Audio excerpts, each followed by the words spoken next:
एक बार रावण पृथ्वी पर्यटन करता हुआ हिमवान के वन में पहुंचा। वहां ऋषियों के समान तपस्या करती हुई और अपने तेज से देवी के समान प्रकाशत अत्यंत सुंदरी एक कन्या को देखा। काम और मोह के बस होकर वह हंसता हुआ उनसे बोला, हे कल्याणी, यह युवा अवस्था सुख भोग के लिए है।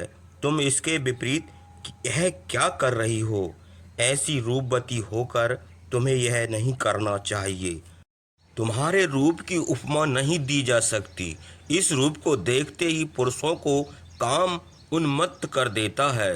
तुमको तपस्या करना उचित नहीं है, इसलिए इसका विचार ही छोड़ दो। हे भद्रे, हे सुंदरी, तुम किसकी कन्या हो? तुम्हारा पति कौन है? यह क्या कर रही हो? जो पुरुष तुम्हारे साथ भोग करता होगा वह धन है। हम जो पूछते हैं उसका उत्तर दो।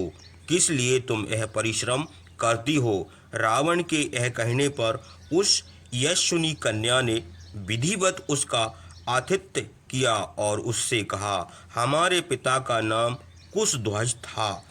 वे महातेजस्वी ब्रह्म ऋषि थे। वे बृहस्पति के पुत्र थे और बुद्धि में बृहस्पति के ही समान थे। नित्य वेद अभ्यास करते रहते थे। हम उन्हीं की कन्या हैं। हमारा नाम वेदवती है। हमारे साथ विवाह करने के लिए देवता, गंधर्व, यक्ष, राक्षस और नाग सभी हमारे पिता के पास आए, किंतु हे राक्षेश्वर, हमारे पिता ने उनमें से किसी के साथ हमारा विवाह नहीं किया। उसका कारण यह था कि हमारे पिता ने निश्चय कर लिया था कि विष्णु को ही जामाता बनावेंगे, क्योंकि वे सब देवताओं के ईश्वर हैं। दंभु नामक दैत्यों के राजा ने जब यह बात सुनी तो कुपित होकर उस पापी ने रात में सोते हुए हमारे पिता को मार डाला। हमारी माता उनके शव को लेकर बड़े दुख से अग्नि में प्रविष्ट हो गई। इसी से हम अपने पिता का मनोरथ सत्य करने के लिए विष्णु भगवान की तपस्या करते हैं और हृदय से हमने उन्हीं के साथ विवाह करना निश्चित कर लिया है। उसी प्रतिज्ञा के कारण हम तपस्या कर रहे हैं। हे राक्षस राज, हमने अपना यह सब वृतांत तुमसे कहा। भगवान नारायण ही हमारे पति हैं। उन पुरुषोत्तम के सिवा और कोई हमारा पति नहीं हो सकता। उन्हीं के पाने के लिए हम इस कठिन नियम का पालन कर रहे हैं। हे राजन, अब तुम यहाँ से जाओ। हमने तपोबल से तुमको जान लिया। तीनों लोकों की बातें तपोबल से हम जान सकते हैं। यह सुनकर कामातुर रावण विमान से उतर पड़ा और उस तपस्विनी कन्या से बोला, हे सुंदरी, तुम अपने रूप के गर्व में हो, इसी से तुम ऐसा कह रही हो। हे मृगनयनी, तपस्या वृद्ध अवस्था में करनी चाहिए। तुम सब गुणों से संपन्न हो, तुमको ऐसी बातें ना कहनी चाहिए। तीनों लोकों में तुम अति सुंदर हो। तुम्हारी युवा अवस्था बीती जाती है। हे कल्याणी, हम इच्छा अनुसार सुख भोग करो। जिसे तुम विष्णु कहती हो और उसके साथ विवाह करना चाहती हो वह कौन है? बल, पराक्रम और तपस्या में वह हमारी बराबरी नहीं हो सकता। रावण के ऐसा कहने पर वेदवती बोली, ऐसा मत कहो। हे राक्षस, भगवान विष्णु तीनों लोकों के स्वामी हैं। सब लोग उनको नमस्कार करते हैं। तुम्हारे सिवा और कोई बुद्धिमान पुरुष उनका अपमान न करेगा। वेदवती के यह कहते ही रावण ने उसके केस पकड़ कर खींचा। तब वेदवती को बड़ा क्रोध आया। उसने उसके हाथ से अपने को छुड़ा लिया। उसके हाथ खड़क रूप हो गया और उसने अपने केसों को काट डाला। क्रोध के मारे रावण को भस्म करती हुई उस कन्या ने अपना शरीर त्यागने के लिए अग्नि प्रज्वलित करके रावण से कहा, हे राक्षस, तूने हमारा अपमान किया है, इसलिए अब हम जीवित रहना नहीं चाहती। हम अभी तेरे सामने ही अग्नि में भस्म हो जाएंगे और तेरा वध करने के लिए संसार में फिर जन्म लेंगी। पापी, पुरुष का वध करना स्त्रियों के मान का काम नहीं है। और यदि हम तुझे शाप देती हैं तो हमारी तपस्या क्षीण होती है। यदि हमने कुछ तपस्या की हो, दान दिया हो और अग्नि में आहुति दी हो तो हम किसी धर्मात्मा पुरुष की आयु निजा साध्वी कन्या हो। यह कहकर वेदवती अग्नि में प्रवेश कर गई। यह देखकर देवताओं ने आकाश से फूल बरसाए। हे महाबाहु रामचंद्र, वही वेदवती महाराज जनक की पुत्री सीता है। वे आपकी भार्या हुई और आप साक्षात सनातन विष्णु हैं। जिस वेदवती ने पूर्व समय में क्रोध करके रावण से यह कहा था, वही सीता के रूप में उत्पन्न हुई और आपके अमानुषी पराक्रम से पर्वताकार रावण का वध कराया। अग्नि की शिखा के समान महाभागी सीता हल से जोते जा रहे खेत में उत्पन्न हुई हैं। कृत युग में उनका नाम वेदवती था और अब त्रेता युग में रावण का वध कराने के लिए उन्होंने मैथिल कुल में महात्मा जनम के यहाँ जन्म लिया है। वेदवती अग्नि में प्रवेश कर जाने पर रावण पुष्पक विमान पर चढ़कर फिर पृथ्वी पर्यटन करने लगा। वह घूमता हुआ उसीर बीज देश में पहुंचा। वहां राजा मारुत देवताओं के साथ यज्ञ कर रहे थे। साक्षात बृहस्पति के भाई संवर्त नामक ब्रह्म ऋषि उनका यज्ञ करा रहे थे। रावण जब वहां पहुंचा तो देवता उसे देखकर डर के मारे त्रियक योनि में प्रवेश कर गए, क्योंकि तप के प्रभाव से उस राक्षस को कोई जीत नहीं सकता था।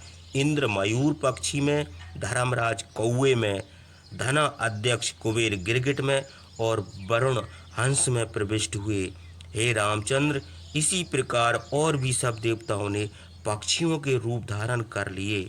रावण अपवित्र कुत्ते के समान यज्ञ भूमि में गया और राजा मरुत से बोला कि या तो हमारे साथ युद्ध करो या हार मानो।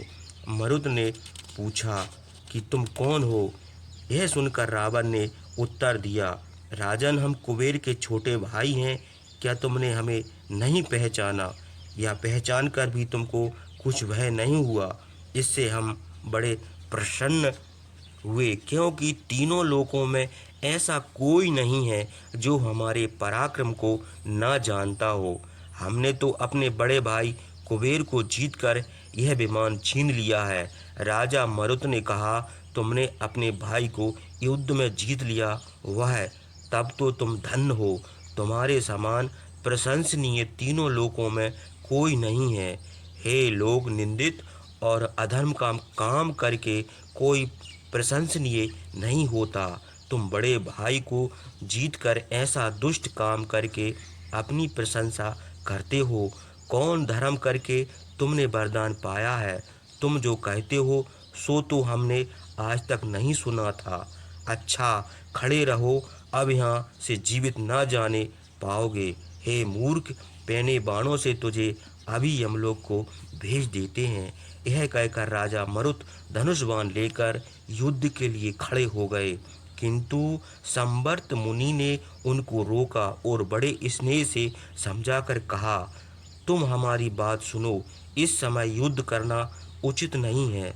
तुम महेश्वर यज्ञ कर रहे हो, इसे छोड़ दोगे तो तुम्हारे वंश का नाश हो जाएगा। जिसने यज्ञ की दीक्षा ली हो उसे भला क्रोध और युद्ध करना नहीं चाहिए। इसके सिवा राक्षस बड़ा बलवान है, इससे युद्ध करके विजय पाना भी असंभव है। गुरु के वचन मानकर राजा मरुत ने युद्ध का इरादा छोड़ दिया।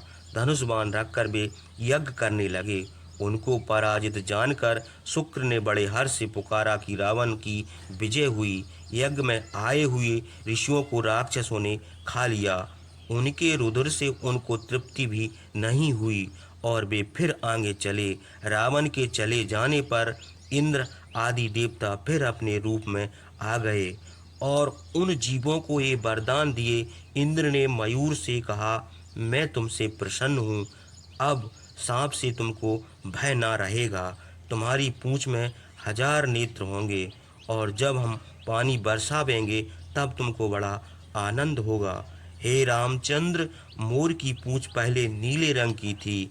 इंद्र के वरदान से उसकी पूंछ ऐसी विचित्र हो गई इंद्र का वरदान पाकर जब मयूर चले गए, तब यज्ञ स्थल के पूर्व की ओर बैठे हुए कौवे से धर्मराज ने कहा, हे पक्षी, हम तुमसे बहुत प्रसन्न हैं, हमारा वचन सुनो।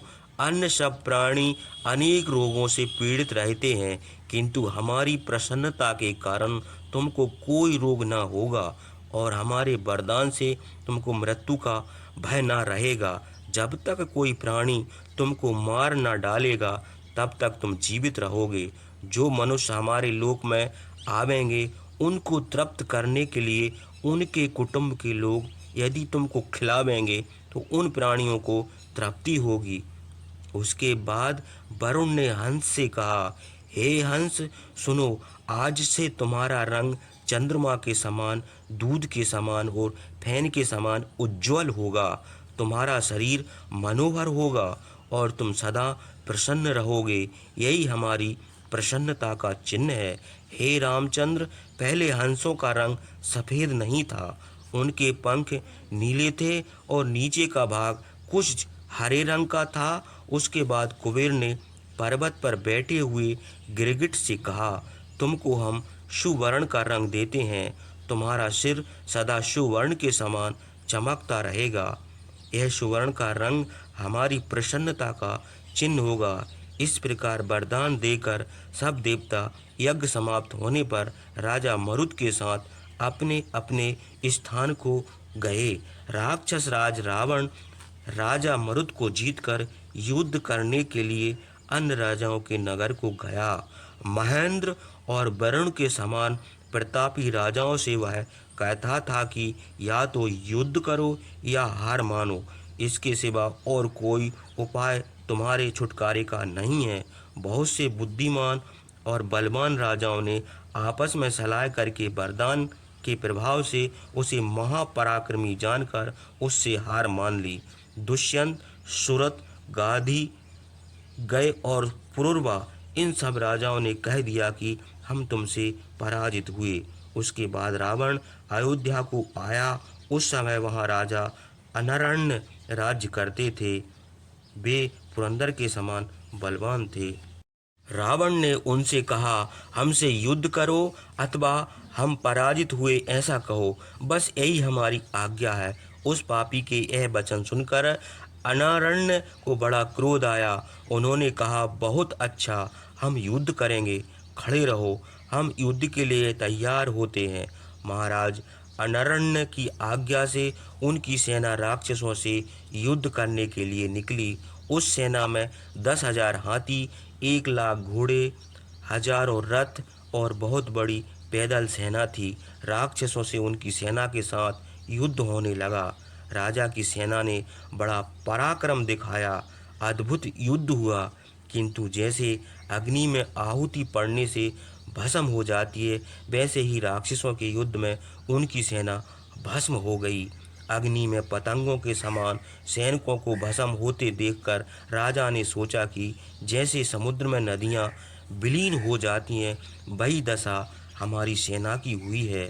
तब इंद्रधनुष के समान अपना धनुष चढ़ाकर वे स्वयं रावण के सामने आए। उनके प्रहार से मारीच, सुक, सारण्य और प्रस्थ आदि रावण के सब मंत्री वैसे ही भाग खड़े हुए जैसे मृग भागते हैं। फिर 800 बाण रावण के सर में मारे, किंतु उन बाणों से रावण के अंग में कहीं भी घाव न हुआ। जैसे पर्वत को पानी की बूंद से कुछ भी कष्ट नहीं होता, वैसे ही उन बाणों से रावण को कुछ भी कष्ट न हुआ। राक्षस राज रावण के क्रोध होकर एक थप्पड़ उनके सिर में मारा। वे रथ से गिर पड़े और विहल होकर कांपने लगे। वज्र के प्रहार से साल वृक्ष के समान गिरे हुए राजा को देखकर रावण हंसकर बोला, राजन, हमारे साथ युद्ध करने से तुमको क्या फल मिला? तीनों लोकों में ऐसा कोई नहीं है जो हमसे युद्ध कर सके। जान पड़ता है कि तुम भोग विलास में आसक्त थे, इससे हमारा बल तुमने नहीं सुना है, नहीं तो युद्ध क्यों करते? राजा के प्राण क्षीण हो रहे थे। वे धीरे से बोले, काल की गति बड़ी कठिन है, अपनी प्रशंसा करने वाले तुमसे हम परास्त नहीं हुए। हमारा काल आ गया है, इसलिए हम प्राण त्यागते हैं। तुम केवल कारणभूत हो। हमारे प्राण निकल रहे हैं, इसलिए हम इस समय क्या कर सकते हैं? हे राक्षस, हम युद्ध से नहीं भागे, युद्ध करते ही करते मारे गए हैं।